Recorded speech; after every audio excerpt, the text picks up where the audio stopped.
Bonjour à tous, bienvenue dans ce nouveau numéro de Check-up Santé. Cette semaine, gros plan sur l'éducation de nos enfants ici en Israël.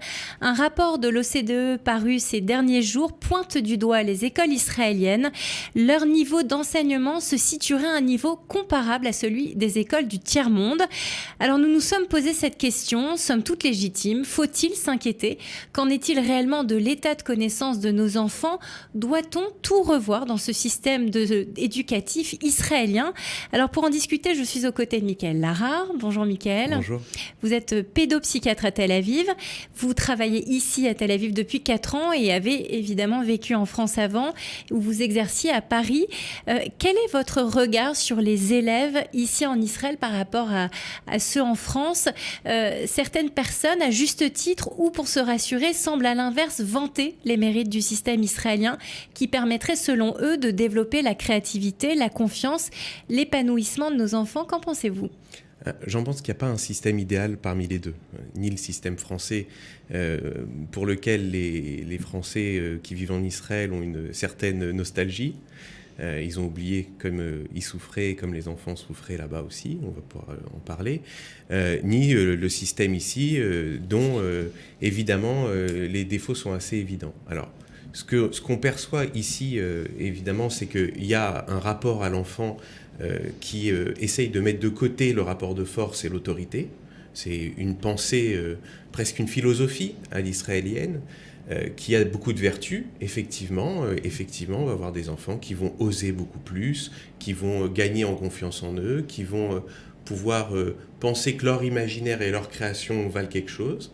Mais ça a aussi des défauts en termes de discipline. Et ce n'est pas la discipline pour la discipline, c'est la discipline parce que quand on est trop excité, quand on n'est pas calme, quand on n'est pas contraint à être calme, eh ben on va avoir du mal à apprendre. Notre cerveau, au-delà juste du bruit que ça génère, mon cerveau a besoin de frustration pour utiliser l'énergie qu'il ne va pas dépenser dans de l'excitation, de la rigolade, du plaisir, etc. Ben cette frustration va se transformer en plaisir de connaître, de savoir, en intérêt. Si vous donnez un ballon à un enfant, il va jouer, il ne va pas apprendre des choses. Si vous enlevez le ballon qui s'ennuie et que vous arrivez une demi-heure plus tard pour lui apprendre quelque chose, eh ben ça va l'intéresser. Donc ce que vous dites, c'est que l'absence d'autorité peut entraîner un retard d'un développement mental sain, qui est donc propre à l'école israélienne. Comment on pourrait régler ce problème? Quelles seraient les solutions? Alors, développement mental, vous êtes un peu sévère. J'ai un retard d'apprentissage. Les élèves des jeunes classes, okay, je ne parle pas d'université, je parle déjà de GAN et de primaire. Les élèves des jeunes classes en Israël sont moins performants que les élèves français en moyenne. Et c'est lié non pas à une différence intrinsèque des enfants dans un pays ou un autre, c'est lié à une exigence plus forte de la performance en France, qui a aussi, et on peut en parler si vous voulez, mais qui a aussi des inconvénients majeurs. Alors, il faut effectivement, dans une éducation à la maison, on doit avoir un peu d'autorité sur les enfants.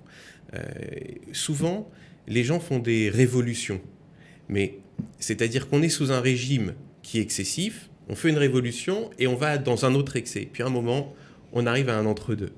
Et il y a quelque chose de trop autoritaire dans l'école à la française et l'éducation à la française, quelque chose qui joue beaucoup sur la peur. Et ici, on s'est posé à l'inverse de ça, à contrario de ça, on a fait une révolution.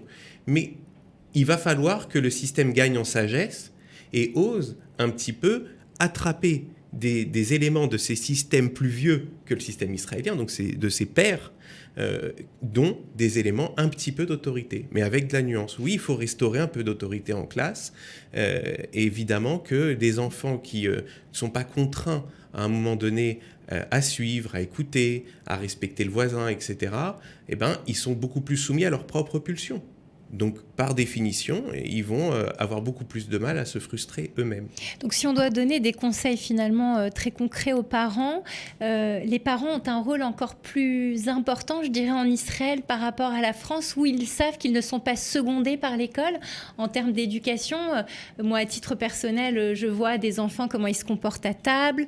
Ils n'apprennent pas tout ça à l'école, ils n'apprennent pas à s'écouter. Il n'y a pas également le même respect vis-à-vis de l'adulte. Donc, le rôle du parent est encore plus important en Israël ? Alors, sur ce point de vue-là, de ces éléments de respect et de vivre ensemble, oui, il est plus important.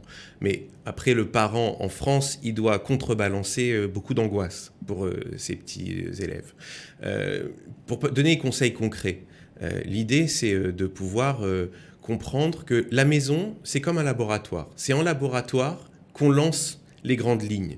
C'est-à-dire que si dans le laboratoire familial, là où l'enfant est aimé, où il est bien, où il est le roi, il ne peut pas supporter un peu de frustration, un peu de contrainte, et il ne peut pas être arrêté par un peu d'autorité quand il exagère. S'il ne peut pas apprendre ça dans le laboratoire familial, comment est-ce qu'il va pouvoir le faire à l'école ? Ça va être beaucoup plus compliqué pour l'école, et ça va être aussi beaucoup plus compliqué pour lui de le comprendre et de l'accepter. Parce que nous, parents, nous avons sur nos enfants une autorité naturelle, c'est-à-dire on a un crédit pour eux. Un enfant, c'est très loyal à ses parents. Donc, il ne va pas vouloir trop nous mettre en difficulté, au fond. Par contre, un étranger comme un maître, ou comme un animateur, ou comme un directeur d'école, s'il n'a pas l'impression, l'enfant, qu'on lui a transféré, que le parent lui a transféré son pouvoir, son autorité, et que l'enfant, par ce transfert-là, doit, comme avec une continuité qu'il aurait à la maison avec les parents, respecter, obéir à l'école, eh ben, il ne va pas le faire. Donc oui, il ne faut pas être plus sévère qu'on a tendance à l'être. Je ne pense pas du tout, plus sévère, mais il faut garder une éducation assez nette. Mais par contre, il faut faire le lien avec l'école. C'est-à-dire, je sais qu'à l'école, on peut faire des bêtises, on peut mal parler, et je ne suis pas d'accord avec le fait que tu puisses mal parler, même si eux, ils ont tendance à l'accepter un peu trop.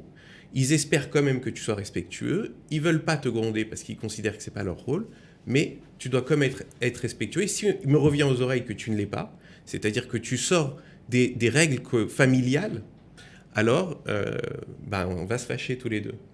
Quand vous avez en consultation des jeunes enfants qui ont fait leur alia étant tout petits, est-ce que vous voyez vraiment des différences majeures avec les jeunes enfants que vous aviez à Paris du fait d'avoir suivi cette école israélienne ? Oui, je vois quand même d'abord des bonnes choses, en vérité. Je vois quasiment toujours dans la pédopsie de confort, c'est-à-dire si on s'écarte de la maladie, parce que la maladie c'est la même quel que soit le système scolaire, je vois dans la pédopsie du quotidien, en Israël, des enfants qui effectivement sont agités, ont du mal à se concentrer. Alors on va rapidement ici en Israël poser des diagnostics souvent excessifs de troubles de la concentration, d'hyperactivité, etc. Alors que les enfants sont finalement dans un contexte qui ne permet pas bien de se concentrer. Mais je les trouve moins angoissés que les enfants français. En France, il y a une angoisse de performance chez les enfants qui est très élevée. Elle existe aussi en Israël. Elle est intrinsèque aux enfants, mais elle va être plus ou moins développée selon le système dans lequel j'évolue. C'est-à-dire, en pratique, pour être plus clair, tous les enfants ont envie de performer. N'importe quel enfant, quand il a 2-3 ans, il lui dit « c'est moi le champion, c'est moi le meilleur, t'as vu comme je suis fort, etc. » Donc, il veut briller pour son amour-propre et aussi pour l'amour qu'il pense qu'on va lui donner grâce à ça, pour la séduction parentale. Donc, un enfant, il veut ça. Tous les enfants veulent ça. Quand ils arrivent à l'école, il se passe plusieurs choses. D'abord, ils ont une angoisse de séparation, il faut qu'ils apprennent à être seuls, il faut qu'ils apprennent à supporter les autres. Donc tout ça, ça génère beaucoup d'angoisse relationnelle. Mais ils regardent aussi ce que font les autres, ils regardent s'ils arrivent à faire ce qu'on leur demande. Et donc là, ils vont augmenter leurs angoisses de performance. Parce que s'ils n'y arrivent pas et qu'ils voient les autres y arriver, ils sont vexés, ils ont l'impression d'être moins bien. Peut-être qu'ils seront moins aimés. Peut-être que s'il y a un frère qui est bon à l'école et qu'on le dit tout le temps, je suis en danger avec ça. Donc, ils vont se mettre tout seuls un stress autour de la performance. Et très souvent, ici comme en Israël, je reçois des enfants qui veulent plus aller à l'école ou qui pleurent ou alors qui s'agitent de façon défensive, qui s'opposent fermement au moindre exercice, non pas parce qu'ils s'en fichent, mais au contraire parce qu'ils ont très peur d'y aller et très peur de rater. Et donc très peur de ne pas être séduisant. Alors, le système israélien, il est plutôt calmant là-dessus. Il y a beaucoup d'écoles où il n'y a pas de notes. Dans toute la primaire, où il n'y a quasiment pas de notes. Donc, il minimise la compétition entre les enfants, il minimise cette angoisse d'être inférieur, etc. Donc ça, je trouve ça très bien. Et le système français, lui, par contre, il classe les enfants, il donne un bon point aux meilleurs. Donc finalement, pour les champions, c'est très bien, c'est très valorisant, mais pour 80% des enfants, c'est juste douloureux et angoissant. Et rarement, ils vont être à la hauteur de ce qu'ils espéraient eux-mêmes. Donc, d'une façon générale, l'angoisse scolaire, si on peut faire un gros chapitre angoisse scolaire, est beaucoup plus forte en France qu'en Israël.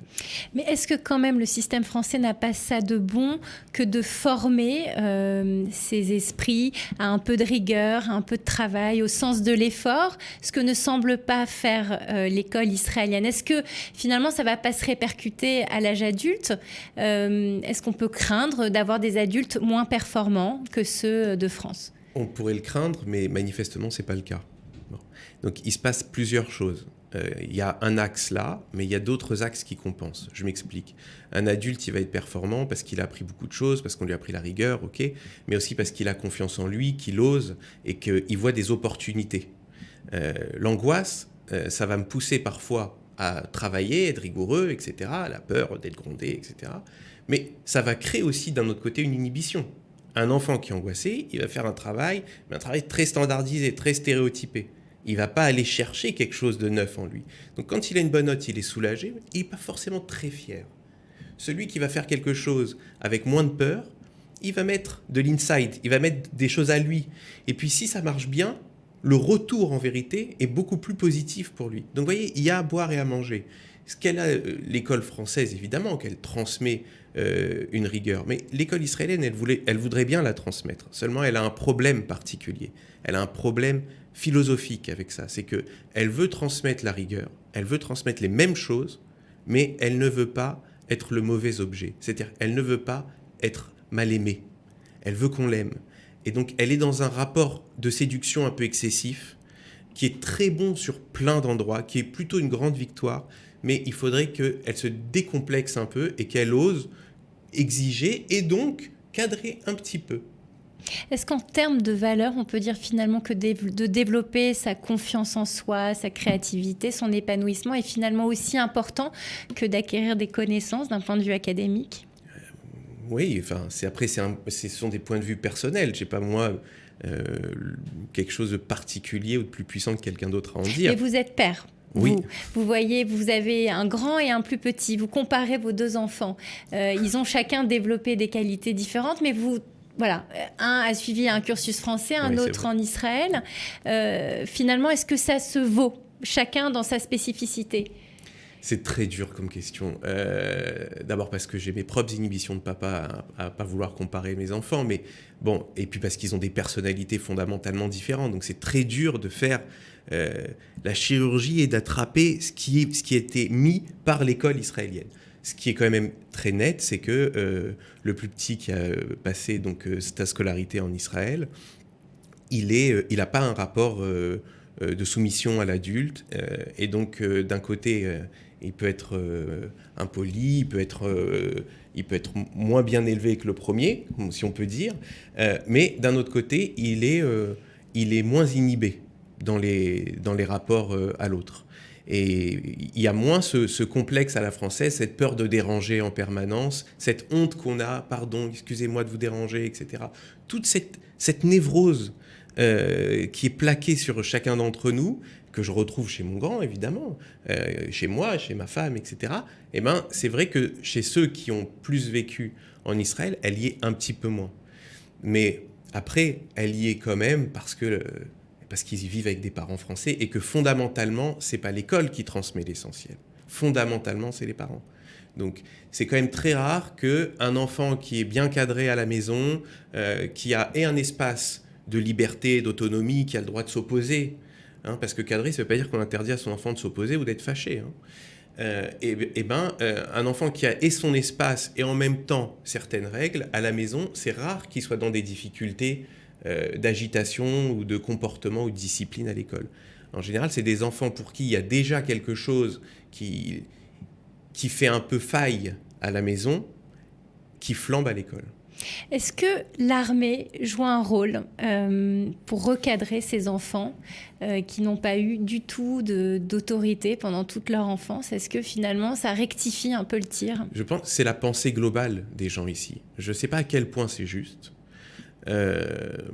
parce que l'armée, même si c'est important, elle ne dure que 3 ans, et ça fait déjà tous 18 ans qui se sont construits. C'est ça. Est-ce que le cerveau est encore malléable à cet âge-là? Il est malléable, mais ça reste une surcouche. La couche fondamentale, elle se crée pendant l'enfance. Mon rapport à l'autre, il est fondamentalement construit pendant l'enfance et l'adolescence. Après, je vais pouvoir gagner en certitude ou gagner en codes sociaux et en respect. Mais ma spontanéité, elle est déjà bien formée. Je pense que c'est plutôt ce qui culpabilise la société israélienne et ce qui interdit, mais c'est une pensée personnelle, et ce qui interdit un peu trop le cadre vis-à-vis de ces enfants qui vont aller à l'armée et qui vont nous défendre. Et je pense qu'il y a une part de culpabilité parentale, que je partage d'ailleurs, parce qu'on parlait pour le deuxième, etc. Souvent, moi-même, j'ai ça en tête, que mes garçons vont aller à l'armée, que bon, c'est pas si grave, on va les laisser un peu tranquilles. Pensée qui m'aurait jamais traversé l'esprit en France. Et je pense qu'on a tous beaucoup ça, que le système se construit aussi autour de ça, avec l'idée, oui, que ça va être rectifié, donc on laisse aller, et puis ils vont finalement tellement faire pour nous qu'on doit les laisser profiter. Mais je pense qu'il y a un problème, c'est que l'école israélienne ne veut pas être sévère. Mais au lieu d'être sévère, elle va laisser faire. Et à un moment donné, ils appellent les parents. Et alors là, c'est très net que les parents français me disent à quel point, quand il y a un problème, ils sont appelés toutes les 5 minutes par les enfants, il faut les chercher à l'école, par les maîtres, il faut les chercher à l'école, etc. C'est-à-dire... Très sollicités. Voilà. Ils sont très sollicités. Ils sont très sollicités en cas de problème. C'est-à-dire que l'école demande aux parents de faire ce que l'école française faisait elle-même un peu, de recadrer, etc. Un enfant qui veut sortir de classe, en Israël, on laisse sortir, on ne s'oppose pas, on ne se met pas devant la porte et on dit « tu sors pas ». Il sort. Il sort parce qu'on ne le touche pas, parce que bon, c'est une philosophie qui est comme ça, qui est ne pas toucher un enfant, ne pas frapper un enfant, c'est fondamental. Ça n'amène rien de bon. Au-delà de l'affaire éthique, le pédopsie que je suis ne voit que des défauts à ça. Mais cadrer, c'est montrer une autorité symbolique ou punir d'un petit objet ou d'une petite chose, ou effectivement faire une réunion un peu théâtrale avec les parents pour montrer comme ça va pas, etc. Bon. Ça, ils le font peu.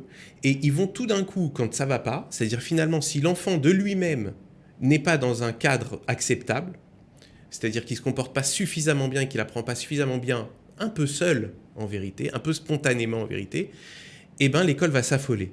Et ça, je le vois beaucoup en consultation, il s'affole et rapidement, plutôt que considérer qu'il faut mettre un cadre et accepter d'être un peu détesté par l'enfant, d'accepter d'être un bon parent, mais un parent qu'on peut aussi, qui n'est pas que dans la séduction, qu'on peut aussi conflictualiser avec lui.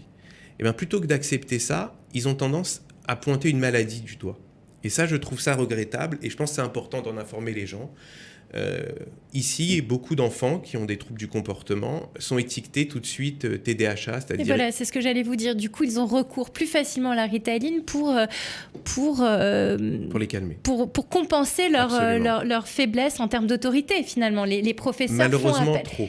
Absolument. C'est-à-dire qu'il y a des enfants qui ont besoin de ces traitements. C'est indiscutable. Et quand il y en a besoin, sincèrement, je ne suis pas un grand prescripteur, mais c'est un très bon traitement pour des enfants. Et ça peut être mutatif dans leur carrière scolaire et aussi dans leur amour-propre. Parce qu'un enfant qui a un trouble de la concentration réel, qui n'arrive pas à se concentrer, il se pense, lui, idiot au bout d'un moment, parce qu'il n'arrive plus à suivre. Et donc, non seulement il est en train de rater ses apprentissages, mais en plus, il est en train de se dévaloriser. Donc, je suis loin d'être contre ce diagnostic et ce traitement. Mais ce qui est très net, c'est que beaucoup d'enfants arrivent dans mon cabinet sans trouble de la concentration réelle, juste un trouble à l'école pour se concentrer, et ils vont être étiquetés hyperactifs, c'est-à-dire que je pense qu'inconsciemment, à ne pas vouloir être violent, psychiquement, c'est-à-dire agressif, rentrer dans le conflit, à ne pas vouloir ça, on finit par l'être bien plus sans s'en rendre compte. Je trouve que c'est d'une plus grande violence de dire d'un enfant qu'il a une maladie, qu'il doit aller voir le pédopsychiatre, qu'il doit faire une thérapie, parce qu'ils sont très intrusifs comme ça, plutôt que de dire qu'on a besoin de repenser le cadre qu'on utilise avec lui, de travailler en collaboration avec les parents, mais qu'il y a quand même une affaire de cadre et que l'objectif, ce n'est pas uniquement que l'enfant soit souriant en classe, mais aussi qu'il apprenne et qu'il respecte les règles. Voilà. Mais il faut à ce moment-là que l'école assume une certaine position mal aimée. Dernière petite question, si vous avez une réponse à me donner sur le fait qu'il y ait un déficit de connaissances. Alors, Israël se situe très mauvais élève en termes d'apprentissage en mathématiques, en lecture, en langue également.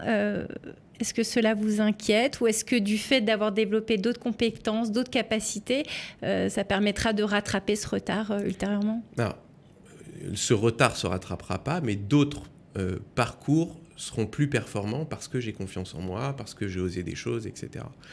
Ce qui est intéressant, c'est quand même de voir que la société civile israélienne et la société professionnelle fonctionnent très bien, peut être très performante. Donc ça veut dire qu'ils arrivent à former une élite très performante. Et de mon expérience de psy, j'ai eu des petits patients qui étaient élèves de plein de systèmes différents.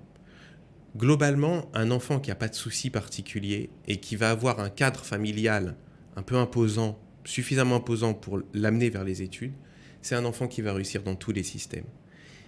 Moi, je juge plus un système aux dégâts qu'il fait qu'à l'élite qu'il forme. Parce que j'avais eu des petits patients qui vivaient en Corée du Sud, et dès la maternelle, ils allaient à des cours en plus pour entrer dans les bonnes primaires, et ils allaient dans des cours en plus pour entrer dans les bons collèges, etc.